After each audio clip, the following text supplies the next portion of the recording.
Former President Obama, in a rare interview since leaving office, sat down for a radio broadcast with Britain's Prince Harry, opening up about the day he left the White House and issuing a warning about the use of social media by people in leadership roles. But he did not directly mention his successor. Take a listen. The question, I think, really has to do with how do we harness this technology in a way that allows a multiplicity of voices, allows a diversity of views, but doesn't lead to a balkanization of our society, but rather continues to promote ways of finding common ground. Very diplomatic. Let's bring in our panel. Leslie Marshall is a syndicated radio host and Fox News contributor. Lawrence Jones is a radio host for Blaze TV and a conservative commentator. Thank you both.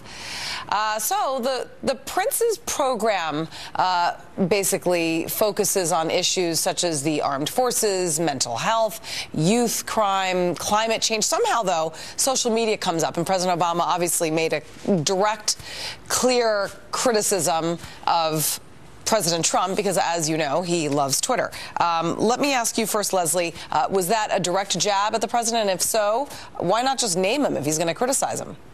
Mm-hmm. Well, I don't think it was a direct jab. I think it was, if we want to look at leaders, the leader of North Korea likes to tweet. We have leaders throughout the world. Barack Obama, when he was president, had and still has a very different style than Donald Trump and a lot of these leaders. And I think what he said, quite frankly, was right on. It wasn't a jab. It was his opinion. I don't think it really has strayed from what his opinion was months ago. Go ahead, Lawrence. I mean, he talked about harnessing social media. You can't harness social media. This is a place of free thought.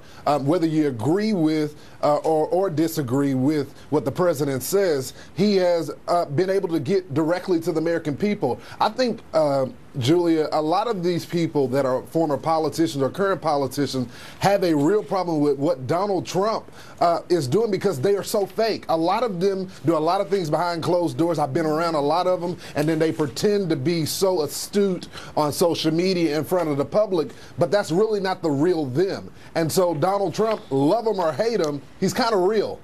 Well, you know, he does, and President Obama also mentions the fact that people on Twitter and people in real life, in person, are two different people, and that if you actually talk to President Obama, or President Trump, rather, in person, you might get a different feel for those who are against his social media practices. But Obama also says, regarding the irresponsible use of social media, he says that it distorts people's understanding of complex issues and spreading misinformation. And I want to play a portion of that segment. Go ahead and play it.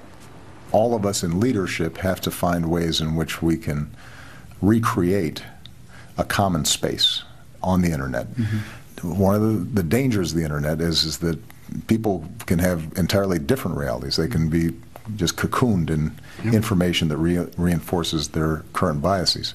It's also, by the way, harder to be as obnoxious and cruel in person as people can be anonymously on the internet.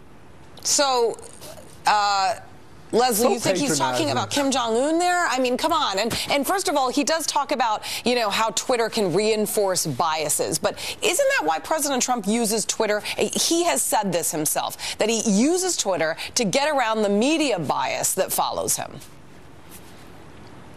Wow, this is really loaded. And when we look at the internet, and I think again we're reading way too much into what President Barack Obama said. But I do agree with them. Look, there's a reason that ISIS uses the internet, and very quickly to. So you think he's talking about ISIS? Everyone uses the internet. He's talking about world leaders. He's not talking about ISIS. No, I don't think he's. I don't agree that he's just talking about world leaders. I think he's talking about how there are dangers on the internet, that there is a lot of misinformation out there. It can be used to divide, but it can also be used to unite. There's no question, although our president, regardless of the reason he wants to use Twitter and social media, a lot of his tweets have been very divisive. I mean, he's attacked not only members of the media, he's not only attacked members of Hollywood, he's also attacked just private citizens when he doesn't agring with them. It's very bombastic. Leslie, and very there's misinformation everywhere.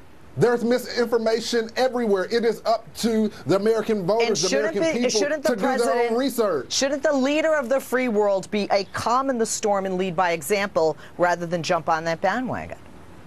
Of course, that's why he's going directly to the American people, because there's been so much misinformation by the press. There's been such a biased press. And so when you have a biased press, when you're a world leader, you got to go directly to the American voter. And that's what Donald Trump is doing. I think that the personal attacks could be left out. I think that many would agree that maybe it's not very presidential to be attacking cable news hosts and celebrities and the like. But that is Donald Trump. I mean, if you've ever met the guy, he says what he thinks and he tweets what he wants to tell people. And at least if he he's can't honest. Tell them to their face. At least he's honest and don't use people without saying their name, like President Obama just did, being so patronizing. If you're going to target somebody, just go directly to them. Say their name. Don't act like, oh, this is that was sort of the point or somebody else. Yeah, that was where I was going with that. I mean, if you're going to criticize somebody, just come out and say it. You know, if I have a problem with Rick, I tell him, and I enjoy it, actually. Right. Problem with me. No, but I'm just saying if I had one. All right, Lawrence and Leslie, thank you both. Appreciate it. Happy New Year. So what you're saying is you don't have a problem? Never. I love you. Oh, well, I love you too. I also love John Scott, who's got a tease coming up for Happening Now. John? Let Julie be Julie, I say. Yeah. We are just a handful of days from the year the Democrats have been waiting for, 2018. House Dems reportedly feeling pretty confident, while President Trump is hoping to get their cooperation on some big-ticket items. So will the Democrats play nice with the